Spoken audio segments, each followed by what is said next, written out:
I'm John, welcome to my channel, Disquiet and Dragons, and out and about again. I'm going to do my weekly wrap up.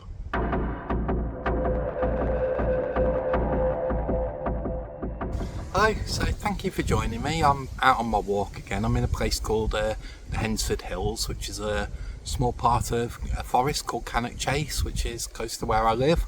It's a lovely area. I'll put some footage of my walk up either while I'm talking or at the end of the video. I thought I'm going to go to doing a weekly wrap up now. I think I don't really read enough during the summer to do monthly wrap ups, but if I do weekly ones I can include maybe some films or music that I've been enjoying.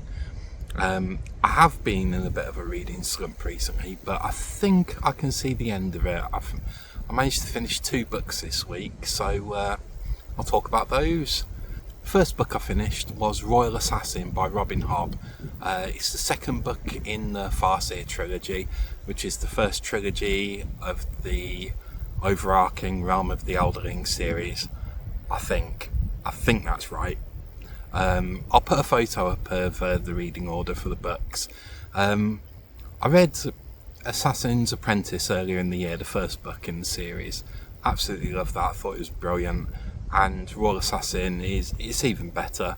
It introduces some new characters who are absolutely wonderful, and the characters from the first book, you learn more about them. Their character arcs are just so well written. Robin Hobb is she's just brilliant. The way she writes characters and the way you really feel for the characters, and she writes them in such a way that you root for the ones, you know, you're really rooting for the good guys, and the bad guys are just horrid, really horrid individuals. So yeah, if you haven't read any of Robin Hobb, she's a wonderful author. Her world building and character work, second to none. Can't recommend her highly enough. And that was the first book that I finished this week. I read Royal Assassin as a buddy read with my friend Nikhil at Nikhil Esteem, and we're also going to be reading the next book in the series with Ellie from Bibbidi Bobbidi Books. So I'm really looking forward to doing that buddy read. Sorry, I had to stop for a minute there. I think you can see behind me from the tree. It's pretty windy, so it got a bit noisy. So please excuse any wind noise. But I'll talk about the second book that I finished this week, and that was Tau Zero by Paul Anderson. I think that's how you pronounce it. Yeah, it was an interesting book. I did struggle a bit with it, not because it was a lengthy novel by any means, but it's a science fiction book, and it's very much a hard science fiction book. Some of it, I was reading it and I was like, I don't know what you're on about, and I was rereading it and getting a bit frustrated, but in the end I was like, I'm going to read the science bits.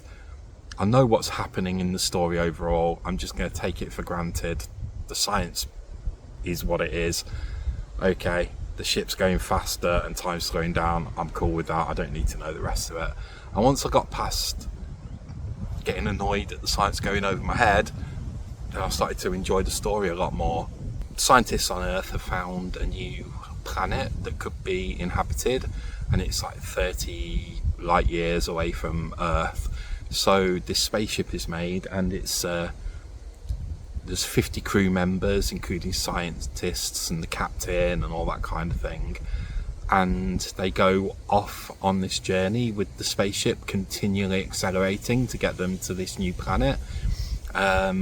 They have a bit of a mishap along the way, and the spaceship can't slow down, and from there the story turns into more of a human story where it's exploring how different individuals of the ship's crew deal with the catastrophe, and knowing that they might die on this spaceship. Overall, very good book. I'm happy I read it, but I might start reading just some more general science fiction before I go for hard science fiction in the future. So I thought I'd talk a bit about some music I've been listening to this week. A couple of my favourite bands have released new songs. The first one of those being Lacuna Coil. They've released a new song with Randy Blythe from Lamb of God. Really good song. It's quite a dark song, and it's one of the heavier things Lacuna Coil have released. Randy Blythe's growls really work well with Christina Scabier's amazing vocals. She just sounds phenomenal on anything she's a part of. One of my favourites vocalists for sure. If you like gothic type metal, definitely check it out. The other song I listened to this week is by one of my favourite bands, Opeth. They're a progressive, earlier in their discography they're a progressive death metal band, and the last few records have just been progressive metal. The new single, I think it's called Session 1. It's from their new album, will be out in I think October. I think it's going to be a concept album. But I put the new song on, I was listening to it, and it's so good. It's really creepy at times, really gothic and dark. If you imagine if the dark academia aesthetic was music, that music would sound like this Opeth song. It's just so good. And I was listening to it, really enjoying it, and then the growls are back. Michael Ackerfeld's death metal growls are back in Opeth. I was so happy. Absolutely phenomenal song. I think I listened to it about 5 times in a row. If progressive metal is your thing, or you just want to listen to something a bit different, just listen to Opeth. Absolutely amazing band. And the final part of the video, I'm just going to talk about a few things I've been up to this week.